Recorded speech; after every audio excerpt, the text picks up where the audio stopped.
집에서, 광장에서, 버스에서 조국 당신을 부르며 당신이 되어갑니다. 울지 않겠습니다. 지지 않겠습니다.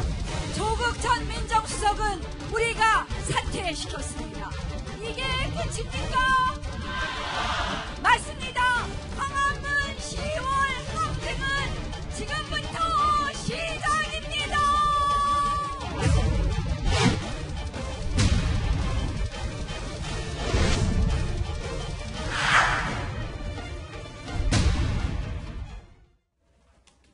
네, 조국 전 장관은 사퇴했지만 여전히 지난 주말은 또다시 광장에 갈렸습니다.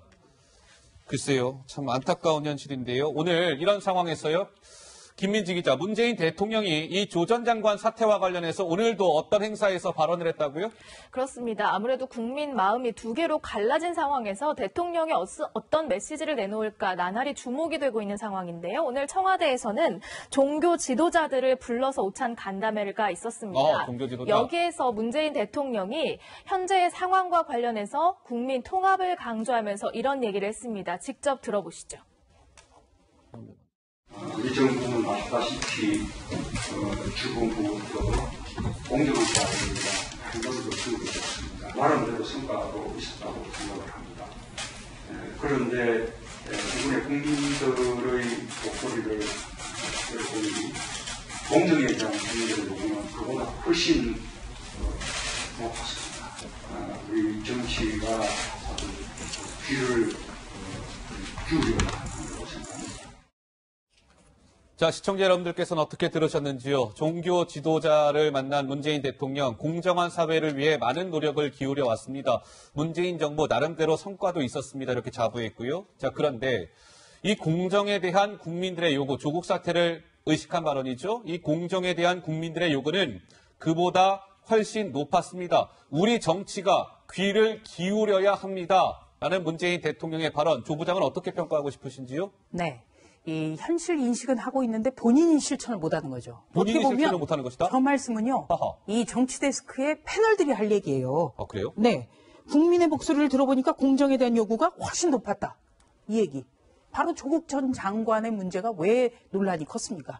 공정한가? 공평한가? 그리고 이 정부가 과연 공정과 공평을 말할 수 있는가? 바로 이 문제였습니다. 그리고 바로 진보와 보수라는 어떤 이념이 아니라 공정과 공평이라는 문제 때문에 광화문에서 또 어떤 이들은 또 서초동에서 맞불 집회를 열었는데 이때 대통령이 광화문 시위에 대해서 뭐라고 했습니까? 국론 분열이 아니라고 그랬어요. 그런데 오늘은 우리 정치가 국민 통합을 이끌어내는데 부족한 점이 많다. 대통령부터 먼저 실천해 주시면 아무런 문제가 없어요. 지금 이 문재인 대선 후보 시절부터 박근혜 대통령의 유체 이탈에 대해서 강하게 비판해왔던 대통령 아니겠습니까? 그리고 무엇보다도 우리가 조국 사태를 겪으면서 국민 통합이 얼마나 중요한지를 알고 있는데 대통령도 인정을 했는데 그것을 종교 지도자가 나서줘야 되고 우리 정치가 나서줘야 되고 본인부터 열심히 하시면 돼요. 그리고 또 한 가지 제가 아쉬운 거는 2007년에 정윤재 의전비서관 사건과 변양균 정책실장의 이른바 스캔들이 있었어요. 이때 처음에는 노무현 대통령이 깜도 안 되는 의혹이 춤을 추고 있다. 이렇게 이야기를 했다가 12일 뒤에 긴급 기자간담회를 자청해서 나의 판단에 대한 자신이 무너졌다. 당황스럽고 힘들다. 믿고 있던 사람에 대한 믿음이 무너졌을 때 얼마나 난감한 일인지 짐작할 수 있으실 것이다. 이렇게 대국민 사과를 했습니다. 노무현 정부를 계승하고 있다는 문재인 정부. 지금까지 이 부분에 대해서 사과를 안 했어요. 저는 이 부분도 굉장히 큰 문제라고 봅니다. 정 의원님. 아까 그래픽에 나온 그 공정의 요구가 높고 공정사회를 위해서 노력하신다는 다음에 어떤 얘기를 하셨냐면요. 합법적 제도 속 불공정 해소가 국민의 요구이다. 이것에 대해서 귀를 기울이지 않고 정치 공방만 한다. 이런 말을 또 이어주셨어요. 이제 그래픽은 안 나옵니다만. 그런데 지금 대통령의 합법적인 인사권이라고 해서 온갖 정무직이라든지 공공기관이라든지 이런 데에 청와대가 잘못 인사하는 거에 대해서 국민들이 얼마나 지금 분노를 하냔 말이에요. 그러니까 조국 장관이라는 사람을 임명하는 것 과정이 대통령의 인사권이니까 무조건 할 수 있는 것이 아니라 국민이 50% 이상이 반대를 하면 하지 말아야 되는 거예요. 더더군다나 가장 극심하게 불공정을 느끼는 건 뭐냐면 과연 저런 분이 공공기관장을 맡아도 되나라고 하는 많은 분들이 그야말로 청와대 인사정책으로 그냥 가버려요. 아하. 그러면 지금 대통령이 말씀하시는 합법적 제도적 불공정 해소의 첫 번째는 뭐냐? 지금 문재인 정부가 행사하는 잘못된, 편향된, 코드적인 정무직 인사. 이것을 먼저 고치는 것이 국민화합의 시작이라 이겁니다. 예. 자, 여론조사 좀 보겠습니다. 오늘 리얼미터라는 여론조사 기관에서 문재인 대통령의 국정수행 평가 지지율이 나왔습니다.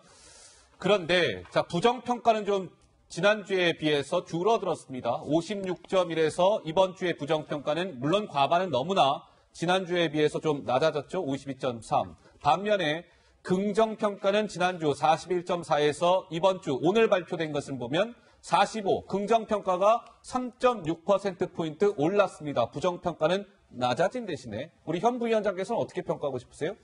이게 그러다 보니까 이제 여론조사 기관에 따라 좀 차이가 있고 이러다 보니까. 갤럽이랑 좀 차이가 그렇죠. 있죠. 차이가 있고. 예. 조사 방식의 차이인 것 같습니다. ARS 방식이냐 뭐 전화 인터뷰냐 있는데 어쨌든 그래도 추세는 조국 장관 사태 이후에 좀 뭐 추세는 바뀌는 것 같다. 그러니까 격차, 그 정당 간의 격차도 그렇고 대통령 지지율도 그렇고요. 물론 지금 말씀하신 것처럼 사실은 이 부분을 제가 뭐 우리 정치를 얘기하면 뭐 국회만 얘기하는 건 아닐 거예요. 대통령도 정치인이기 때문에 조금 더 해야 된다. 근데 지금 다 아시다시피 지금 국회 기능이 거의 마비 상태이지 않습니까? 어찌 보면 장외 집회에서 요구하는 내용들이 국회에서 제대로 해결을 못하고 있어요. 저는 뭐 그런 부분을 지적하고 있다고 봅니다. 그러니까 패스트트랙 지금 1년 가까이 되고 있는데 전혀 진전이 안 되고 있거든요. 어쨌든 20대 국회에서 좀 성과를 냈으면 좋겠다. 이런 아마 취지의 말씀으로 저는 듣고 싶습니다. 자, 리얼미터 대통령 지지율까지 짚어드렸습니다.